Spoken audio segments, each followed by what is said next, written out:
वृषभ राशि वालों, कैसा रहेगा आपका नवंबर का महीना और कौन सी सावधानियां ऐसी हैं जो कि आपको रखनी बिल्कुल ज़रूरी हो जाती है यहाँ पर।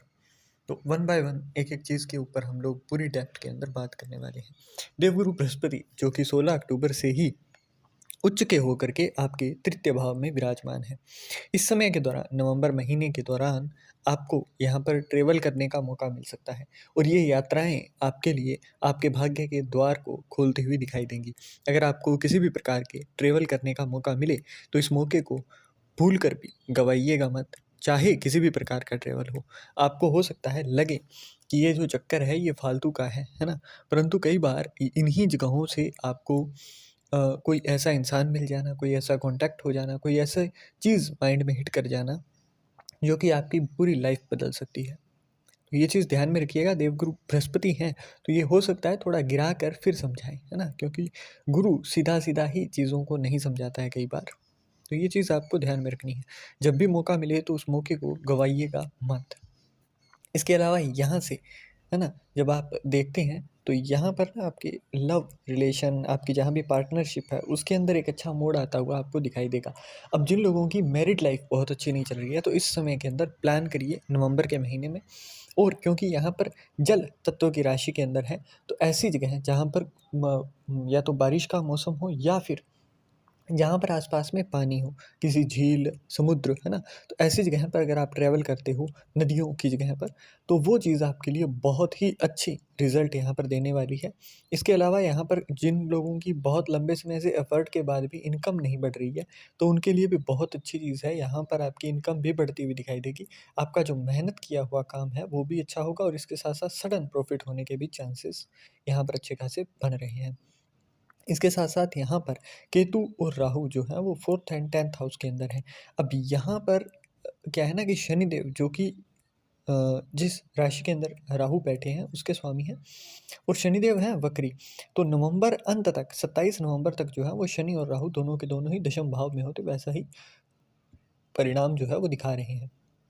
तो इस समय के अंदर आपको पूरा ध्यान रखना है कि आप किसी भी प्रकार की पॉलिटिक्स के अंदर ना उलझें। ख़ास तौर पर आपके जो प्रोफ़ेशनल काम हैं, उनको लेकर के किसी भी पॉलिटिक्स के अंदर आने से बचाव करिए।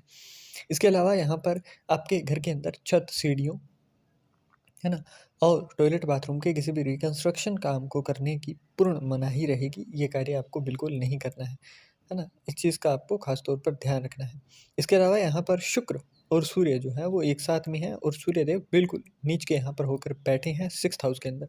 तो कॉम्पिटिशन से जुड़े हुए काम जो हैं अगर आपको एफ़र्ट ही लगाना है तो इसके लिए आपको थोड़े समय के लिए रुकाव करना होगा। आपकी एफ़र्ट्स लग रहे होंगे परंतु बिल्कुल एकदम छोटे से मार्जिन से जैसे आप फेलियर का सामना कर रहे हो, आपके एफ़र्ट्स जो हैं वो उतना अच्छा परिणाम नहीं दे रहे हैं। तो ये वाला समय जो है इसके अंदर आपको सूर्यदेव को अर्घ्य देना फ़ायदेमंद रहेगा। हालाँकि यहाँ पर भी नीच के हैं और जैसे ही 16 नवंबर को अपनी राशि परिवर्तन करेंगे अष्टम, है ना? वृश्चिक राशि के अंदर जाएँगे तो 7th हाउस के अंदर होंगे, वहाँ पर भी परिणाम जो है इनका वो थोड़ा नीच का ही रहेगा। परंतु फिर भी यहाँ पर क्योंकि मित्र की राशि के अंदर है ना? और मंगल भी इनके साथ होंगे, तो अच्छा रिज़ल्ट ही देंगे। वहाँ पर उसके बाद में दिक्कतें आपको देखने को नहीं मिलेंगी। बट हाफ़ नवंबर तक आपको थोड़ा-सा इस मामले में देखना होगा, पेशेंसफुली चलना आपके लिए फ़ायदेमंद रहेगा।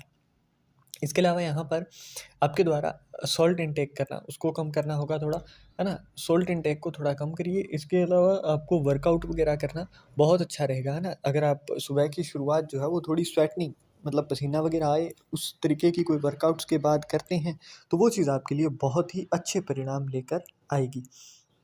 बुध जो है वो भी यहाँ पर 23 नवंबर से तुला राशि के अंदर प्रवेश करेंगे और उसके बाद में आपको बहुत ही अच्छे रिज़ल्ट जो हैं बुध के देखने को मिलेंगे। है ना? और यहाँ पर रीज़न क्या है इसके पीछे का? क्योंकि आपके सेकंड हाउस, 5th हाउस के लॉर्ड जो हैं वो एक मित्र की राशि के अंदर प्रवेश कर रहे हैं, सबसे पहली चीज़। दूसरा, यहाँ पर इस राशि परिवर्तन के बाद में आपको अचानक बेनिफिट्स होने के जो योग हैं वो और भी बढ़ जाते हैं क्योंकि दूसरा भाव जो है वो धन का होता है और 5th हाउस जो है वो आपके लिए सडन जो गेन्स होती है उसके लिए होता है। तो दोनों ही जगहों से आपको अचानक धन लाभ होने के फ़ायदे दिखाई देंगे। लव रिलेशन के अंदर एक नया स्पार्क आपको देखने को मिलेगा। अब यहाँ पर जो चीज़ें बताई गई हैं उन चीज़ों का आपको ख़ास तौर पर ध्यान देना है और चीज़ों को छोड़ना सीखिए। इस समय के अंदर सबसे बड़ी जो चीज़ होती है वो ये होती है कि लेट गो करो आप, है ना? थोड़ा-सा अपने आप को ईज़ दो, थोड़ी चीज़ें जो है वो ईश्वर के ऊपर छोड़ दो क्योंकि आपका 5th हाउस एक्टिव हो रहा है, पितृ से जुड़ा हुआ हाउस है वो एक्टिव हो रहा है, उसके साथ-साथ आपका जो 10th हाउस है वो भी, है ना? कहीं न कहीं आपको एक तरीके से पुश दे रहा है कि आप थोड़ा-सा चीज़ों को छोड़ दो, वरना मेंटल स्ट्रेस जो है, आपका मेंटल पीस जो आपकी गायब है, वो ऐसी ही रहेगी, कुछ भी नहीं बदलने वाला है। तो ये चीज़ें थोड़ी-सी आप ईश्वर के अंदर, रब के अंदर, खुदा के अंदर, जिसमें भी मानते हैं, आप अपनी धार्मिक श्रद्धा, भक्ति के अनुसार वो चीज़ें थोड़ी-सी आप रिलीज़ करना के बारे में सोचिए, ताकि ये चीज़ें ओवरऑल आप बेटर रिज़ल्ट देना शुरू कर सकें।